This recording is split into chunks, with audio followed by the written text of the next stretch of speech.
আমরা তো আল্লাহকে ভুলেই গেছি, ভুলি নাই? দুনিয়ার তামাশা, দুনিয়ার রূপ লালসা, দুনিয়ার ক্ষমতা, টাকা পয়সা, বাড়ি গাড়ি, স্ত্রী সন্তানের মহব্বত করে আল্লাহকে ভুলেই গেছি। ঠিক কিনা জোরে কর? অথচ আল্লাহ রাব্বুল আলামিন বলেন, ইয়া আইয়ুহাল্লাযীনা আমানু লা তুলহিকুম আমওয়ালুকুম ওয়ালা আওলাদুকুম আন যিকরিল্লাহ। ও দুনিয়ার জমিনের বিশ্বাসীরা, ঈমানদাররা, তোমরা তোমাদের সন্তান সন্ততি, ধন সম্পদ, টাকা পয়সার মোহে পড়ে আমি আল্লাহর জিকির থেকে, স্মরণ থেকে গাফেল হইও না। যদি হয়ে যাও, উলাইকা হুমুল খাসিরুন, তোমরা ক্ষতিগ্রস্তের ভিতরে হয়ে যাইবা। জোরে কর নাউযুবিল্লাহ। আমরা আল্লাহরে ভুলে গেছি। বিপদ পড়লে আল্লাহকে ডাকি, না হলে সারাদিন একবারও আল্লাহর জিকির জবানে জোরে করে আছে? কথা বলুন, আছে? জিকির শব্দের অর্থ স্মরণ করা। জিকিরের শাব্দিক অর্থ কি? স্মরণ করা। মনে রাখবেন, জিকিরের শাব্দিক অর্থ কি? স্মরণ করা।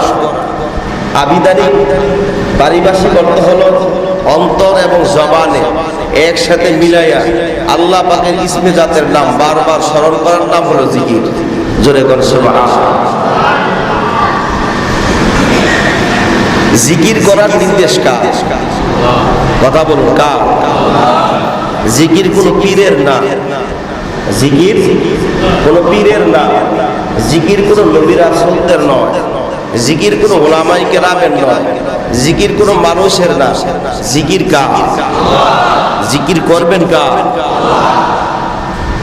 নামাজের কথা যেমন কোরআনুল কারীমে আমরা ৮২ বার বলছেন, জিকিরের কথা, আল্লাহর জিকিরের কথা, আল্লাহকে স্মরণ করার কথা কোরআনুল কারীমে ৫৪ বার বলছেন। কয়বার বলছে? নামাজের কথা বলছেন ৮২ বার। অন্য ইবাদত বন্দেগীর কথা অল্প অল্প বলছেন, কিন্তু জিকিরের কথা আল্লাহ ৫৪ বার বলছেন। তাহলে জিকির করার নির্দেশ কার? জোরে বলুন, কার? ইয়া আইয়ুহাল্লাযীনা আমানু যকুরুল্লাহা যিকরান কাসীরা। ও ঈমানদাররা, বিশ্বাসীরা, আমি আল্লাহর জিকির করো, কতদূর লিমিট নাই। জিকির কতটুকুন করবেন এর কোনো সীমাবদ্ধতা নাই। যিকরান কাসীরা, অধিক পরিমাণে, অসংখ্যবার, অগণিত। জিকিরের জিকিরাই লিমিট নাই। পরের আয়াতে আল্লাহ বলতেছে, ওয়াসাব্বিহুহু বুকরাতাও ওয়া আসিলা। আল্লাহ তাসবিহ করো, জিকির আজকার করো। কখন? সকাল সন্ধ্যা, সকাল সন্ধ্যা।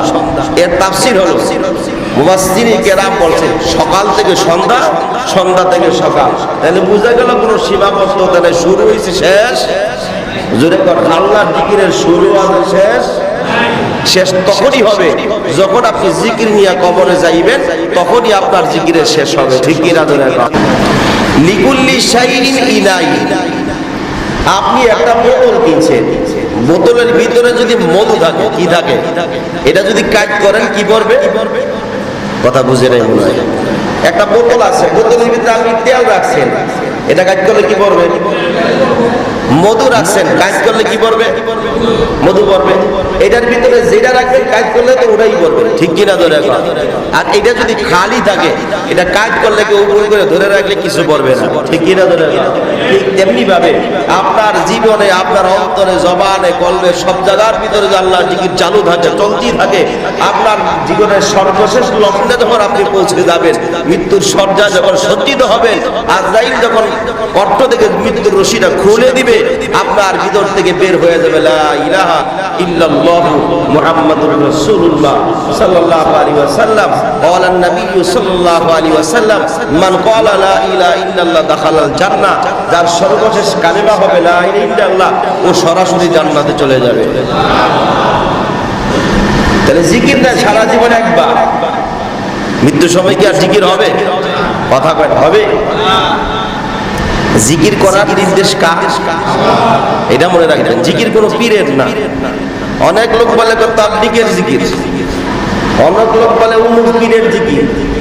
জিকির কোনো পীরের হতে পারে না, জিকির কোনো দলের হতে পারে না, জিকির কোনো নবীর না, জিকির কোনো মানুষের না। জিকিরটা কার? জোরে কোন কার? জিকির করলে লাভ আছে না? নেই? করতো না? জানেন ইবনে মাজাহ শরীফের হাদিস, আল্লাহ নবী বলেন কেউ যদি আল্লাহকে একবার ডাকবে আল্লাহ 3 বার জবাব দেয়। আরেক রাওয়াতে লেখছে 100 বার মতান্তরে কমসে কম 10 বার জবাব দেয়।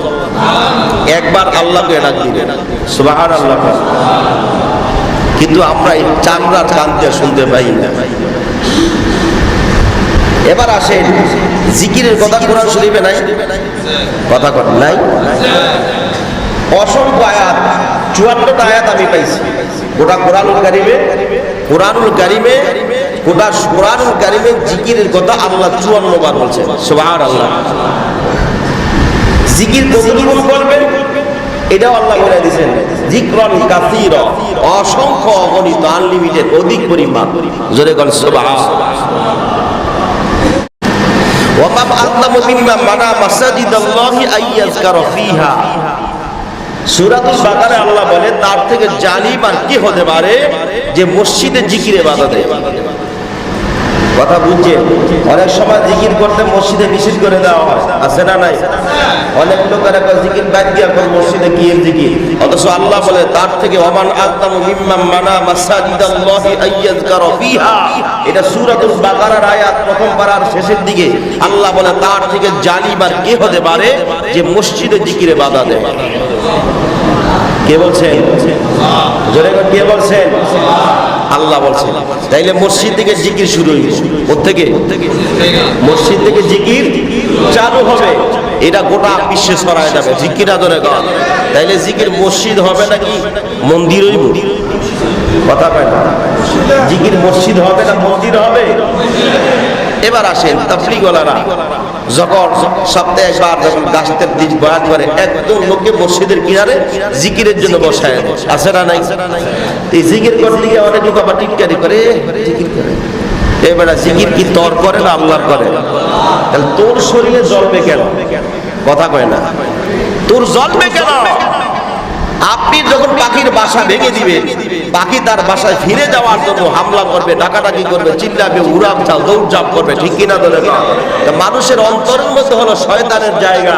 ওখান যখন জিকির চালু হয়, শয়তান আর অন্তরে বসতে পারে না। তখনই আপনার মতো ছোটখাটো মুসল্লির কাছে, প্রতিহিংসুকের কাছে গিয়ে কিছু মেঘ বেদ করে দেয়, মুক্তা বাইর করে, জিকির করে না, জায়গা পায় না, মসজিদে জিকির করে, ঠিক কিনা ধরে? এই লোকগুলা বলা মুনাফিক। জোরে কর কি? জোরে কর কি? তাহলে আল্লাহ বলছেন তার থেকে জালিম আর কে হতে পারে যে মসজিদে জিকিরে বাধা দেয়। সুবহানাল্লাহ বলেন না? তাহলে জিকিরের নিষেধ করা যাবে? এমন আসেন, জিকির কি দলবদ্ধ জিকির করা যাবে না দলবদ্ধ জিকির করা যাবে না, সেটাও জানার দরকার আছে না নাই? অনেক লোক হালকায় জিকির করে, কি বলে? দলবদ্ধ জিকির। হালক শব্দের অর্থ হলো কি? দলবদ্ধতা, একটা দল, একটা ইজমা। যেমন টঙ্গীর ইজতেমা গেলে দেখবেন লেখা আছে কত নম্বর হালকা, ঠিক কিনা ধরে? অনেক লোক হালকা জিকির মানে পাতলা জিকির। কি কয়? এরা পাতলা জিকির করে বাড়ি জিকির আর কম করবো। নাউজুবিল্লাহ বললেন না? আরে আম্মক, এই হালকা শব্দের অর্থ পাতলা না, এটা আরবি শব্দ। হালকা শব্দের অর্থ দলবদ্ধতা, ইজমাই। দেখবেন তবলিগে ইজতেমা গেলে দেখবেন কত নম্বর হালকা, এটা দিয়ে পাতলা বুঝায় নাই, এটা একটা দল বুঝাইছে, ঠিক কিনা ধরে? দলবদ্ধতা। হালকা জিকির শব্দের অর্থ দলবদ্ধ জিকির। কি বদ্ধ জিকির? জোরে বল, কি বদ্ধ জিকির? দলবদ্ধ জিকির। এখন দলবদ্ধ করা জিকির করা জায়েজ আছে না নাই? জোরে করা আছে না নাই? কুরআনুল কারীমে আল্লাহ রাব্বুল আলামিন বলেন, ওয়াসবির নাফসাকা মা'আল্লাযীনা ইয়াদউনা রাব্বাহুম বিল গাদাতি ওয়াল আশি। এই আয়াত আল্লাহ বলেন, নবী সাল্লাল্লাহু আলাইহি মিশকাত শরীফের হাদিস, আল্লাহ নবী সাল্লাল্লাহু আলাইহি ওয়াসাল্লাম হুজুরা খানার মধ্যে বসে আছে। কোথায়? রাসূলের কামরা, নিজ ঘরের মধ্যে আরাম করতেছেন। অমনি জিবরাইল এসে সালাত দিয়া রাসূলুল্লাহ, আল্লাহ নির্দেশ করছেন, ওয়াসবির নাফসাকা মা'আল্লাযীনা ইয়াদউনা রাব্বাহুম বিল গাদাতি ওয়াল আশি। ওগো নবী, আপনি তাদের সাথে বসা পাবন্দি করুন, এরাদা করুন, চেষ্টা করুন, বসে যান যারা সকাল সন্ধ্যা আল্লাহর জিকির করে। জোরে বলেন সুবহানাল্লাহ। কে বলছেন? আল্লাহ নবীর আল্লাহ নির্দেশ দিচ্ছে, ওগো নবী আপনি তাদের সাথে বসে যান যারা সকাল সন্ধ্যা আপনার প্রতিপালককে ডাকে। আল্লাহর নবীর চাদর মোবারকের কাঁধের মধ্যে এক মাথা ছিল, আরেক মাথা ছিল জমিনের মধ্যে। রাসূল আর ওই দিকে খেয়াল নাই, নির্দেশ কার? জোরে করে কার? আর দেরি করে না, গর্তে তাড়াতাড়ি বের হইয়া মসজিদে নববীর কিনারে গিয়ে দেখলেন আল্লাহর নবীর কিছু সাহাবায়ে কেরাম শরীরের মধ্যে চামড়া হাড় গোশত নাই, হাড্ডির সাথে এমন জীর্ণ শীর্ণ শুকনা মানুষ, চুলগুলা আউলা জাউলা, জামাও নাই, লুঙ্গি পরা, চামড়ার সাথে হাড্ডি লেগে গেছে, বসে বসে আল্লাহর জিকির করতেছে। আল্লাহ নবী ওই মজলিসের কিনারে গিয়া বলেন সকল প্রশংসা আল্লাহ, যে আল্লাহ আমি নবীকে স্বয়ং আল্লাহর জিকিরকারীদের সাথে বসার নির্দেশ দিয়েছেন। এই কথা বলে আল্লাহ নবী আল্লাহ জিকিরে বসে গেছেন। সুবহানাল্লাহ, আসতে না জোরে। তাহলে নবী যদি হালকা জিকিরে বসতে পারে, আপনার আমার বেলা কি নিষেধ আছে? কথা কর, নিষেধ আছে? এবার আসলে হালকা জিকিরে বসতে লাভ কি? বলবো নি? যেরকম বলবো হাদিসটা দূরে মারসুল নামক হাদিসের কিতাবের মধ্যে আছে। আন আনাস রাদিয়াল্লাহু তাআলা আনহু قال أن النبي صلى الله عليه وسلم ما من قوم اجتمعوا يذكرون الله يريدون ذلك إلا وجهه। আল্লাহ রাব্বুল আলামিন বলেন, আল্লাহ নবী বলতেছেন, দুনিয়ার মানুষগুলোর মধ্যে যারা বিভিন্ন বংশ থেকে, বিভিন্ন এলাকা থেকে একসাথ হয়ে আল্লাহর জিকির করার উদ্দেশ্যে জমায়েত হইল, দলবদ্ধ হইল, একসাথ হইল, তাদের এই জিকিরটা যদি আল্লাহ সন্তুষ্টির জন্য হয়ে থাকে, ইল্লা নাদাহুম মুনাদিম মিনাস সামা, জিকির শেষ হওয়ার আগে আসমান থেকে ঘোষণাকারী ফেরেশতা ঘোষণা দিতে থাকেন, আন কওমুম মাগফুরাল লাকুম, তোমাদের জীবনের সব গুনাহ মাফ হয়ে গেছে। ওয়াতবুদ্দিলা সাইয়্যাতিকুম হাসানা, হাদিসের শেষে এইটাও বলা হয়েছে যত গুনাহ ছিল, যত অন্যায় ছিল সব মাফ করে, ওই যতটুকু মাফ হয়েছে ওই পরিমাণ নেক আপনার আমলনামায় জমা করে দেওয়া হয়েছে। এই হাদিসের ব্যাপারে ইমাম বুখারী, ইমাম মুসলিম রাহমাতুল্লাহি আলাইহিমা বলেন এই হাদিসটা হাসান, সহিহ। সুবহানাল্লাহ। পৃথিবীর বিশ্ববিখ্যাত হাদিসের পৃথিবীর সর্বশ্রেষ্ঠ, সর্বকালের সর্বযুগে আসি বিশারদ আনোয়ার শাহ কাশ্মীরি রাহমাতুল্লাহ আলাইহি তিনি বলেন হাদিসটা সহিহ। সুবহানাল্লাহ। তাইলে বোঝা গেল মানে অসংখ্য হাদিস থেকে একটা আয়াত, একটা হাদিস হালকা জিকিরের ফজিলত সম্পর্কে আপনাদের সামনে তুলে ধরলাম। ভাইরা আমার, আল্লাহর নবী বলেন ওই মজলিসে যারা বসলো জিকিরের মজলিসে, আল্লাহর ফেরেশতা ঘোষণা দেয় তোমাদের জীবনের সব গুনাহ মাফ করা হয়েছে, তোমাদের গুনাহগুলো নেক আমল দিয়ে পরিবর্তন করা হয়েছে। সুবহান। দরকার আছে না নাই? জোরে করে আছে না নাই? আরেকটা হাদিস বলবো, এই হাদিসটা হলো তাফসীরে তাবারানী থেকে আসছে। নবী সাল্লাল্লাহু আলাইহি ওয়াসাল্লাম বলেন কিয়ামতের ময়দান যেদিন শুরু হবে, এটা অন্য হাদিসও আছে, অন্য হাদিসের কিতাবও আছে। নবী সাল্লাল্লাহু আলাইহি ওয়াসাল্লাম রাসূল সাল্লাল্লাহু আলাইহি ওয়াসাল্লাম বলতে লাগলেন সাহাবায়ে কেরামদেরকে, কিয়ামতের মাঠ যেদিন শুরু হয়ে যাবে, এক শ্রেণীর লোক ইয়াকুতের অর্থাৎ মোতির চেহারার মধ্যে বসে থাকবে, তাদের চেহারাটা সূর্যের মতো ঝলমল করবে। এরা নবীও না, ওলিও না। সাহাবায়ে কেরাম বলেন রাসূল তারপরে কি হবে? আল্লাহ নবী বলেন তাদের চেহারা দিকে অন্য মানুষ হিংসা করবে, তারা নবীও না, ওলিও না। তাহলে কি? সাহাবায়ে কেরাম বলেন তাহলে নবী আর ওলি না, তারা কে, কারা? আল্লাহর নবী বলেন যারা বিভিন্ন বংশ থেকে, বিভিন্ন এলাকা থেকে আল্লাহর জিকির করাও দিয়ে একসাথে জিকির করলো, কিয়ামতের ময়দানে তাদের চেহারাগুলা সূর্যের মতো ঝলমল করবে আর মোতির চেহারার মধ্যে বসে থাকবে। সুবহানাল্লাহ। জোরে না আসতে? তাহলে জিকির করার দরকার আছে না নাই? তাবলীগের 6টা উসুলের মধ্যে একটা আছে ইলমের পরে জিকির, ঠিক কি না? জোরে বল। তাই জিকিরের কথা নির্দেশ কার? জিকির করার দরকার আছে। এখন জিকির আস্তে করবেন না জোরে করবেন সেটাও তো জানার দরকার। কথা কয় না? জানার দরকার আছে না নাই? নাইলে আমি না গেলে বুঝবেন কইতে জিকিরের সচরাচর আলোচনা কি করতে চায় না, ঠিক কি না? জোরে বল। জিকির আস্তে হবে না জোরে হবে? জিকির জোরে হবে কেমনে? আল্লাহ নবীর একটা হাদিস তাফসীরে বাজ্জারের মধ্যে আসছে, নবী সাল্লাল্লাহু আলাইহি ওয়াসাল্লাম বলেন আকসিরু যিকরুল্লাহ, তোমরা আল্লাহর জিকির করো অধিক পরিমাণে। কতটুকু করবেন? হাত্তা ইয়াকুলু মাজনুন, যাতে ফাসিক ফুজ্জার যারা আছে দুনিয়ার মানুষগুলা তোমারে পাগল করে। সুবহানাল্লাহ। এত পরিমাণ এত জোরে জিকির করো যে জিকির দেখে মানুষ যাতে তোমার পাগল কয়। কি কয়? কি করবে? তাইলে আস্তে জিকির করলে পাগল করবে?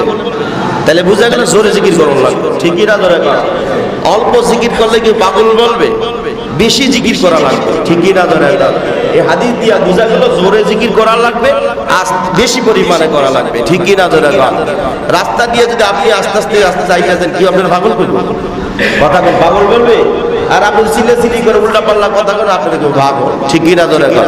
তাইলে আল্লাহর পাগল তারাই হবে যারা অধিক পরিমাণে জোরে জোরে জিকির করবে। সুবহানাল্লাহ। তাহলে জোরে জিকির করা জায়েজ?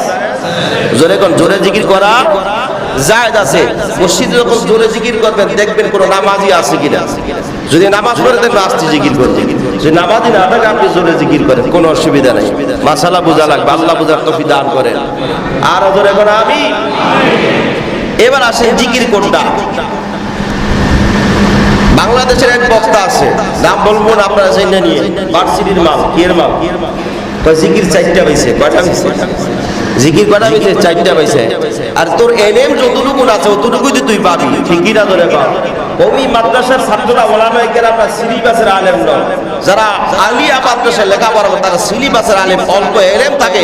মনে করে একটা হাদিসে একটা অধ্যায়ের মধ্যে যদি 40টা হাদিস থাকে, তাহলে তাদের কিতাবের মধ্যে মাত্র 10টা, বাকি 30টা তারা পড়ে নেয়। কথা বুঝছেন? যারা বাংলা লেখাপড়া করেন, স্কুল কলেজে যারা করেন, প্রত্যেকটা অধ্যায় থেকে যখন সিলেবাস সাজেশন করে, তখন কি অধ্যায়ের ওই সাজেশনের মধ্যে, সিলেবাসের মধ্যে কি অধ্যায়ের সবগুলো ধরে? যেরকম ধরে 20টার মধ্যে 5টা ধরে। ঠিকই না? ধরে কম। ঠিক তেমনি ভাবে আলিয়া মাদ্রাসা, সরকারি মাদ্রাসা যারা লেখাপড়া করে, তারা যদি হাদিসের কিতাব থেকে, বুখারী থেকে, যদি ও বাবুল ওহী থেকে হাদিস লয়, তাহলে 10টা। অমুক হাদিস থেকে যদি লয়, বা অমুক সফটওয়্যার থেকে লয় 20টা, বাকিগুলোর খবরই নেই। বাকিগুলো এলেম তাদের দেয়, তাহলে তারা বুঝবে কোত্থেকে। ঠিকই না? ধরে কম। আর কমি মাদ্রাসার ছাত্ররা কি ওই কিতাবের শুরু থেকে একদম শেষ, মিনাল আউয়ালি ওয়াল আখিরি, মলটের শুরু থেকে শেষ পর্যন্ত তাদের কিতাব পড়া হয়। জোরে কোন আলহামদুলিল্লাহ। এই ভার্সিটির মাল বলতে জিকির 4টা হইছে। কয়টা? সুবহানাল্লাহ, আলহামদুলিল্লাহ, লা ইলাহা ইল্লাল্লাহ, আল্লাহু আকবার। এই 4টা ছাড়া নাকি জিকির পায় না। নাউজুবিল্লাহ কইবেন না? তাহলে আপনারা বলেন আল্লাহর জিকির কি দিয়া শুরু? আল্লাহ আল্লাহ করা, এটা কি জিকির না? কথা বলেন, এটা কি জিকির না? যেমন কোরআনুল কারীমে আল্লাহ বলেন, কুলিদুল্লাহ আউযুর রহমান ফালাহুল আসমাউল হুসনা। আল্লাহ রাব্বুল আলামিন বলেন, আও নবী আপনি আল্লাহ বলে ডাকেন, অথবা রহমান বলে ডাকেন, অথবা রহিম বলে ডাকেন।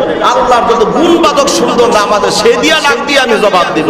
জোরে কোন সুবহানাল্লাহ।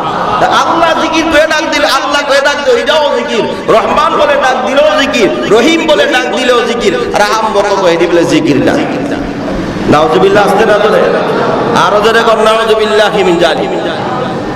এবার আসেন জিকির সবে লা ইলাহা, লা ইলাহা। যখন লা ইলাহা ইল্লাল্লাহ বলেন, ডান দিক দিয়ে শুরু করুন, লা ইলাহা ইল্লাল্লাহ। ঘুরে এইদিকে দেখা দিকে, বাম দিকে একটা কলম আছে, এখানে একটা মার্বেল পাথরের মতো একটা কলম আছে। এটা দুধের চেয়েও সাদা ছিল, আয়নার চেয়েও বেশি পরিষ্কার ছিল। যত মানুষ গুনাহ করবে এখানে একটা দাগ পড়ে, একটা গুনাহ করবেন এখানে একটা দাগ পড়ে। দাগ পড়তে পড়তে এই দুধের মতো সাদা আয়নার পাথরটা কালো হতে হতে এমন ঝং পড়ে যায়, আপনি নামাজ ভালো লাগবে না, রোজা ভালো লাগবে না, কোরআন তিলাওয়াত ভালো লাগবে না, জিকির ভালো লাগবে না, ওয়াজ শুনলে আপনার বিরক্ত লাভ হবে, গুনার কাজ করতে আপনার ভালো হবে। এখানের মধ্যে আপনার অসুস্থতা কালো হতে হতে জং পরে ময়লা হয়ে গেছে, অসুস্থতা দেখা দিচ্ছে। এই রোগের চিকিৎসা একমাত্র অ্যান্টিবায়োটিক হলো লা ইলাহা ইল্লাল্লাহ। ধাক্কা না দিলে এখানে আর রোগ ভালো হবে না। জোরে কোন সুবহানাল্লাহ। এ যখন করবে, যখন লা ইলাহা ইল্লাল্লাহকে ধাক্কা দিবেন, আর খেয়াল করুন আল্লাহ ব্যতীত কোনো মাবুদ, এরকম খেয়াল করে জিকির করবেন। দৈনিক 400 বার জিকির করবেন। একবার লা ইলাহা ইল্লাল্লাহ বলে তার আমলনামায় 400 নেক আমল লেখা হয়, 400 গুনাহ মাফ হয়ে যায়। করব তো লা ইলাহা ইল্লাল্লাহ বলবো ইনশাআল্লাহ, আল্লাহ তৌফিক দান করে। তারপরে আসেন অনেক লোকেরা ইল্লাল্লাহ নিয়ে বেজাল করে, আছে না নাই? ও ইল্লাল্লাহ, কোরআন ইল্লাল্লাহ জায়েজ নাই, ইল্লাল্লাহ অর্থ নাকি আল্লাহ নাই, ইল্লাল্লাহ বলে নাকি শিরিক। এই সমস্ত লোক যারা বড় তারা বলতো আরবি অর্থ তাদের জানাই নাই।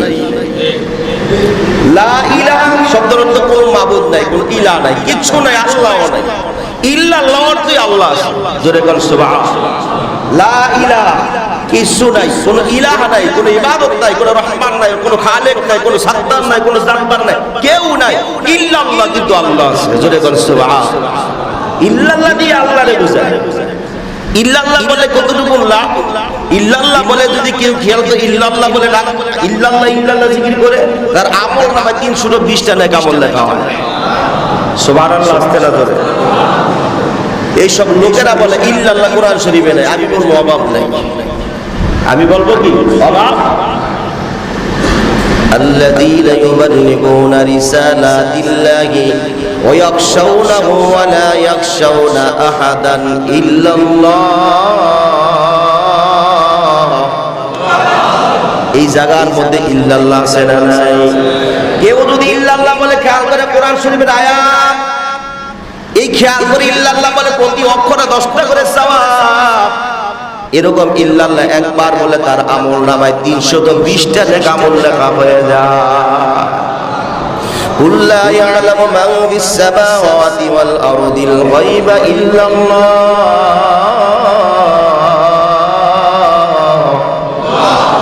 আল্লাহ বলে পয়গম্বর দুনিয়ার মানুষকে জানায় দেন, বলে দেন আসমান জমিনের ভিতর অদৃশ্যের খবর কেউ জানে না, কেউ জানে না ইল্লাল্লাহ, একমাত্র আমি আল্লাহই জানি। জোরে বল সুবহানাল্লাহ। তাহলে কোরআন শরীফে ইল্লাল্লাহ যেটা হলে তুমি ইল্লাল্লাহ বলে নিষেধ করো কেন? আল্লাহ তো ইল্লাল্লাহ কই দি বুঝাইছি আমি। জোরে বল সুবহানাল্লাহ। তাই ইল্লাল্লাহ বলো যাইবো, ঠিক কি না? জোরে বল। এবার আসেন আল্লাহ আল্লাহ বলো যাই বলি, কথা কয় না। আল্লাহ আল্লাহ বলা যাবে না? কোরআনুল কারীমের একটা সূরা আছে সূরাতুল মুজাদালা। ওই সূরার মধ্যে যতগুলো আয়াত আছে ততগুলো আল্লাহ শব্দ ওই আয়াতের মধ্যে লিপিবদ্ধ। সুবহানাল্লাহ, জোরে কোন মিয়া। সূরাতুল মুজাদালা কোরআন শরীফের একটা সূরা। ওই সূরার মধ্যে যতগুলো আয়াত, ওই আয়াতের মধ্যে অতগুলো আল্লাহ আল্লাহ শব্দ আছে। কেউ যদি আল্লাহ বলে ডাকতে, ইমাম বুখারী রাহমাতুল্লাহ আলাইহি বলে আল্লাহ তার ডাকে জবাব 3 বার দেয়। জোরে কোন সুবহানাল্লাহ। ফাযকুরুনি আযকুরুকুম ওয়াশকুরুন। আর জোরে বলেন আল্লাহু আকবার বললে সওয়াব আছে না নাই? আল্লাহু আকবার দিয়ে বলছেন সওয়াব কতটুকুন? আল্লাহর নবী বলেন আল্লাহু আকবার বললে জমিন থেকে আসমান পর্যন্ত পড়তে যতটুকু নেকের দরকার ততটুকু নেক আমি আল্লাহ তার আমলনামায় জমা করে দেই। জোরে বলেন সুবহানাল্লাহ। আল্লাহু আকবার বললে সওয়াব আছে, আল্লাহ বললেও সওয়াব আছে। ও দুনিয়ার জমিনের মানুষ, আল্লাহকে যেইভাবে তুমি ডাকো এইভাবেই ডাকের জবাব আল্লাহ দেয়, ঠিক কি না? জোরে কর। এরে আল্লাহর খ্রিস্টানরা আল্লাহরে ডাক দেয়, তারা বলে গড। কি কয়? তারা কি বলে? গড বলে, গড। এখন আমরা যদি মনে করি এরা বিধর্মীরা, খ্রিস্টানরা, ইহুদিরা তারা আল্লাহকে ডাকতে গড, আল্লাহ নাকি আবার স্ত্রী আছে, এই জন্য তারা বলে গডেস। নাউজুবিল্লাহ। আল্লাহর কোনো বউ আছে? কথা কোন আছে? আল্লাহর কোনো ছেলেও নাই, আল্লাহর কোনো মেয়েও নাই, আল্লাহর কোনো মা নাই, বাবা নাই। আল্লাহ এক অদ্বিতীয় লা শারীকা লাহু, ঠিক কি না? জোরে বল। লাম ইয়ালিদ ওয়া লাম ইউলাদ ওয়া লাম ইয়াকুল লাহু কুফুয়ান আহাদ। এটা কার পরিচয়? আর জোরে বলেন কার? লা জিদ্দা ওয়া লা নিদ্দা ওয়া লা জিদ্দা ওয়া লা নিদ্দা ওয়া লা হাদ্দা লিমাওলা। লা জিদ্দা ওয়া লা নিদ্দা ওয়া লা হাদ্দা লিমাওলা। আল-আনা কামা কানা ওয়া লাম ইয়ালকা যাওয়ালা। আল-আনা কামা কানা ওয়া লাম ইয়ালকা যাওয়ালা। লা জিদ্দাতা লা নিদ্দা ওয়া লা হুব্বা ওয়া খালা। লা হাইয়ুল লা সুরাতা লা শিবহা লিমাওলা। আল্লাহ কয়জন? আল্লাহর কোনো ছেলেও নাই, মেয়েও নাই, আল্লাহর কোনো মা নাই, আল্লাহর কোনো বাবা নাই, কিছু নাই। আল্লাহ এক অদ্বিতীয় লা শারীকা লাহু। সেই আল্লাহ বলেন দুনিয়ার মানুষ, তোমরা যদি আমি আল্লাহকে ডাক দাও, আমি ডাকের জবাব না দিয়া পারি না। জোরে জোরে বলেন সুবহানাল্লাহ। খ্রিস্টানরা আল্লাহরে গড বলে ডাক দেয়। আমরা যদি বলি গড লেখতে গিয়ে জিউডি গড, জি গেটে দিলে থাকবে কি? গড কি থাকবে? গড লেখতে গিয়ে জিউডি গড। এখন যদি জি শব্দ কাইটা দেই তাহলে সে থাকবে কি? গড। কি থাকবে? গড। এই গডের শব্দের কোনো অর্থ নাই। এবার হিন্দুরা বলে ভগবান। কি বলে? কথা বুঝছেন? কি বলে? ভগবান। আল্লাহ কিভাবে হয় এবার আপনাদেরকে বুঝাই। আপনি আল্লাহরে যেমনে ডাকতেন আল্লাহ জবাব দিবে, আল্লাহরে পাওয়া যাবে। জোরে বল সুবহানাল্লাহ। হিন্দুরা বলে ভগবান, তারা বলে ভগবানের বউয়ের নাম হলো ভগবতী, নাউজুবিল্লাহ। ভগবান লিখতে গিয়ে যদি বক শব্দটা এসে থাকবে কি গমান, গমান কি থাকবে গমান। তা গমান লিখতে গিয়ে ব কেটে দিলে থাকবে কি গমান। জোরে কোন কি থাকবে? গমানের কোনো অর্থ নাই। গমনের অর্থ আছে কি গমানের অর্থ নাই। ভাইরা আমার, এখন যদি হিন্দুরা বলে তোমরা আমাদের ভগবানের ব কেটে দিছো, খ্রিস্টানরা যদি বলে আমাদের গণের জি কেটে দিছো, তোমাদের আল্লাহ শব্দের আমরা আলিফ কেটে দিব, আল্লাহরে বুঝাইব না। জোরে কোন যাবে? সবাই মানে আলিফ, আল্লাহর আলিফ শব্দ গাইটা দিলে আল্লাহরে বুঝা যাইব না। জোরে কোন যাবেনি? লিল্লাহি মা ফিস সামাওয়াত,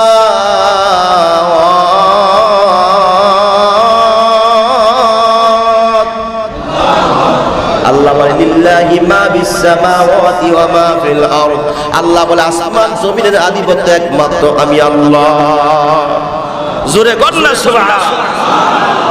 হিন্দুরা আলিফ নিয়ে গেছে লইল কি লিল্লাহ, কি হইছে লিল্লাহ হইছে। এবং খ্রিস্টানরা যদি বলে তোমরা আমাদের গণের জি কাইটা দিছো, আমরা লিল্লাহ থেকে লাম কাইটা দিলাম, থাকবে কি লাহু, কি থাকবে? জোরে বল কি থাকবে? এই লাহু দিয়ে আল্লাহরে বোঝা যায় কিনা? জোরে বল। সবাই বলেন, সবাই বলেন আল্লাহু আকবার বল সবাই। লাহু মা ফিস সামাওয়াতি ওয়া মা ফিল আরদ। জোরে বল আল্লাহু আকবার। আল্লাহু লা ইলাহা ইল্লা হুয়াল হাইয়ুল কাইয়্যুম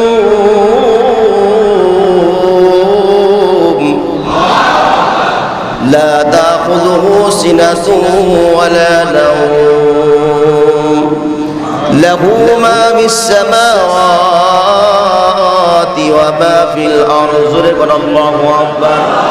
আল্লাহ বলে দিন আসমান জমিনের মালিক একমাত্র আমি আল্লাহ। আল্লাহু আকবার বলেন না কেন? লাহু দিয়ে আল্লাহর বোঝা যায়।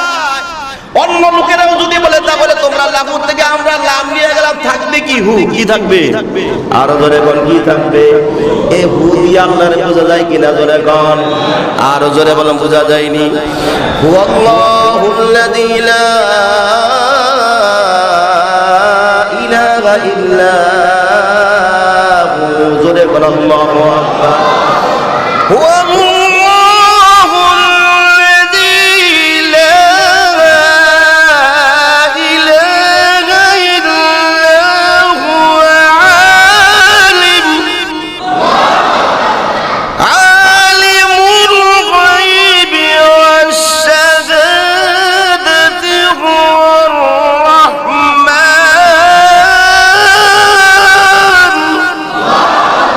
এই পরিচয় কার? আরো জোরে বলুন কার? আল্লাহর হু দিয়েও বোঝা যায়। সুবহানাল্লাহ। কোন দিক থেকে আপনি আল্লাহরে বাদ দিবেন? কিভাবে বাদ দিবেন? আল্লাহ তো সর্বদিক থেকে আপনার সাথে বিরাজমান। জোরে কর আল্লাহু আকবার। যেভাবেই ডাকেন আল্লাহ জবাব দিবে। সুবহানাল্লাহ। আসতে না জোরে। ভাইরা আমার, আপনি দুনিয়ার মানুষগুলা দুনিয়া থেকে লোভ কমানোর জন্য, দুনিয়ার মানুষগুলা গুনাহ ছেড়ে দেওয়ার জন্য আল্লাহর জিকিরের বিকল্প কিছু নাই। জোরে বলেন সুবহানাল্লাহ। যত জিকির করবেন আল্লাহর সাথে মহাসত্য বাড়বে, যত জিকির করবেন আল্লাহর সাথে আপনার ঘনিষ্ঠতা বাড়বে। আল্লাহর নৈকট্য লাভ যদি চান, আল্লাহর সাথে মারেফতের মজা যদি পেতে চান, তাহলে বেশি পরিমাণে জিকির করেন। ইবাদতের স্বাদ যদি পেতে চান, বেশি পরিমাণ জিকির করেন। জিকির ছাড়া ইবাদতের স্বাদ পাওয়া যাবে? জিকির দরকার আছে না? এত জিকির করবেন, আল্লাহ বলে যত ডাকবি অত বেশি আমার জবাব পাবে। ভাইরা আমার, সবাই অল্প বেশি বলতে পারলাম না। একজন যোদ্ধা মুসলমানদের সাথে ওই সময় পারস্যের বিদর্ভীদের সাথে যুদ্ধ চলতেছে। 40 জন মুসলমানকে পাকড়াও করে নিয়ে গেলেন পারস্যের বাদশা। গ্রেফতার করে 40 জনকে 40 কামরার মধ্যে আলাদা আলাদা বন্দী করে রাখছেন। প্রত্যেক পাহারা দেওয়ার জন্য একজন কমান্ডো বাহিনী নিয়োজিত, কমান্ডার। কারণ তারা যে মুসলমান মনে খুব দুর্দর্শ, আসলে কিন্তু মুসলমান কি দুর্দর্শ? মুসলমান শান্তি প্রিয়, ঠিক কিনা ধরে কর। এই শান্তির মধ্যে কেউ যদি অরাজকতা সৃষ্টি করতে চায়, অশান্তি তৈরি করতে চায়, তখনই মুসলমান প্রতিহতের মধ্যে দাঁড়িয়ে যায়, ঠিক কিনা ধরে কর। এইরা আমার এক মুসলমান নামাজ পড়ে, সবাই তো নামাজ পড়ে, 40 জনের মধ্যে একজন লোক কমান্ডারের ডাক দিয়ে বলে, ভাই আমি তো মুসলমান, আমরা 5 ওয়াক্ত নামাজ পড়ি, যদি আপনি আমার একটা ওজুর বাড়ির ব্যবস্থা করে দেন আর নামাজ পড়ার হাতে পায়ের শিকল খুলে দেন, তাহলে আপনাকে 1 দিনার টাকা দেব। কত? 1 দিনার স্বর্ণ মুদ্রা। একটা স্বর্ণ মুদ্রা কত দাম? একটা দিনারের দাম বর্তমানে কত জানেননি? 200 কত জানি? হ্যাঁ, 200-র উপরে। 200-র উপরে একটা দিনারের দাম। আর ওই সময় একটা স্বর্ণ মুদ্রার দাম কত ছিল চিন্তা ফিকির করে। তো কমান্ডার চিন্তা করলে আরে নামাজ পড়ার সুযোগ দিয়ে 1 লোটা পানি দিয়ে যদি একটা দিনার আমারে দেওয়া অসুবিধা কি? এদের হাত পায়ের বাদন খুললে দিয়ে 1 লোটা পানি দিছে, ওযু করে আল্লাহর তাআলা নামাজ পড়ে 2টা হাত উপরে উঠাই দিয়ে ইয়া রব্বি উনসুরনি, জোরে কোন সুবহান। নামাজ শেষ করে সালাম ফিরায়া 2টা হাত উপরে দুটো ডাক দিল, আল্লাহ আমি তো এখন জুলুমের শিকার, জেলখানার মধ্যে আবদ্ধ আছি, আল্লাহ আপনি যদি আমাকে একটা দিনারের ব্যবস্থা না করে দেন তাহলে আগামী ওয়াক্ত নামাজ পড়তে পারবো না। কান্নায় পড়ে গেল, চোখের পানি গুলো দরদর করে পড়ে, আল্লাহ তুমি যদি আমার ডাকের সাড়া না দাও তাহলে আমি ফজরের নামাজ পড়লাম, জোহরের নামাজ পড়ার মতো সুযোগ হবে না। আল্লাহ তুমি একটা দিনারের ব্যবস্থা করে দাও।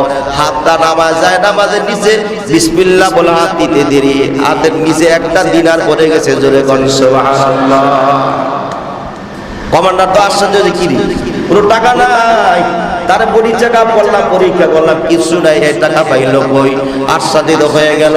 আবার জোরের সময় হয়ে যাওয়ার পর বল, কমান্ডার ওযু করার ব্যবস্থা করে দাও, নামাজ পড়ার জন্য হাতের বাঁধন যদি খুলে দাও তাহলে 1 টাকা দেব। কমান্ডার কোন একটু বেশি দেব, সুবহানাল্লাহ কোন ঠিক আছে দেব, অসুবিধা নাই। জোহরের নামাজ পড়লো, জোহরের নামাজের পরে তারে 2 টাকা দিছে, সুবহানাল্লাহ কোন। আসরের সময় ডিমান্ড আরো বাড়ছে, আসরের নামাজ ঠিক এইভাবে শেষ করার পর আবার 3 টাকা তার হাতে তুলে দিল, জোরে কোন সুবহানাল্লাহ।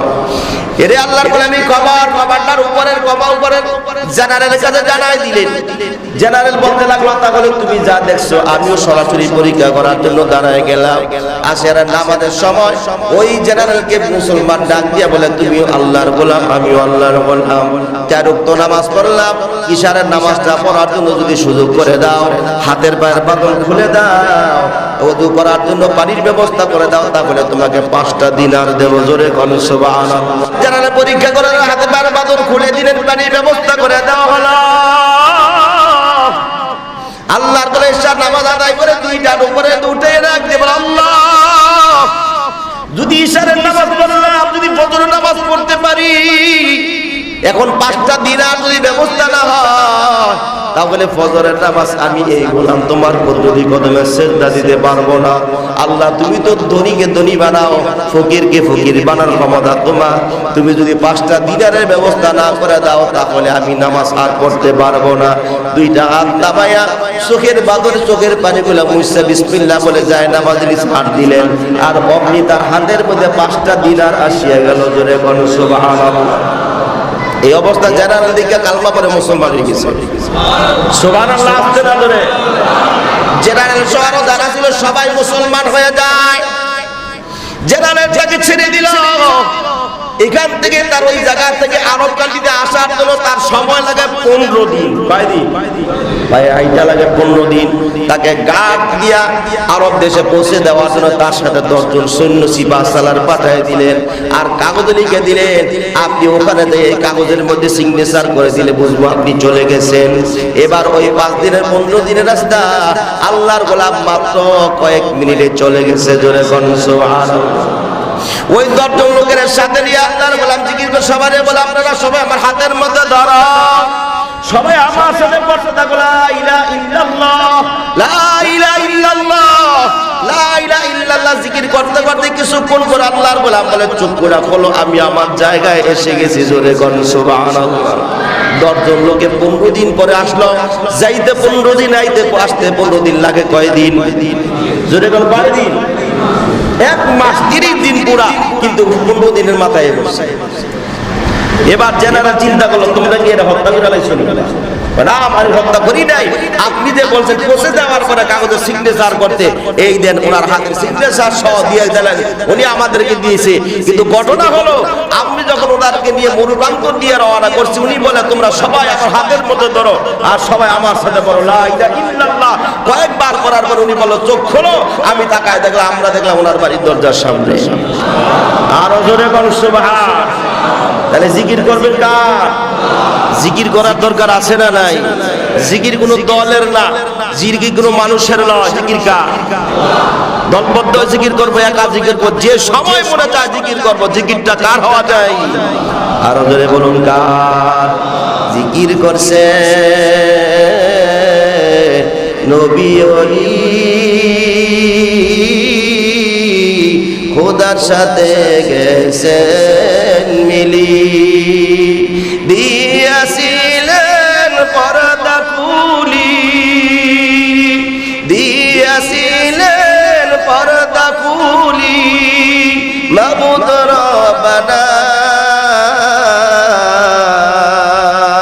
হামেশা জিকির করো মুমিন, গাফেল থাইকো না। হামেশা জিকির করো মুমিন, গাফেল থাইকো না। জোরে করো আল্লাহু আকবার।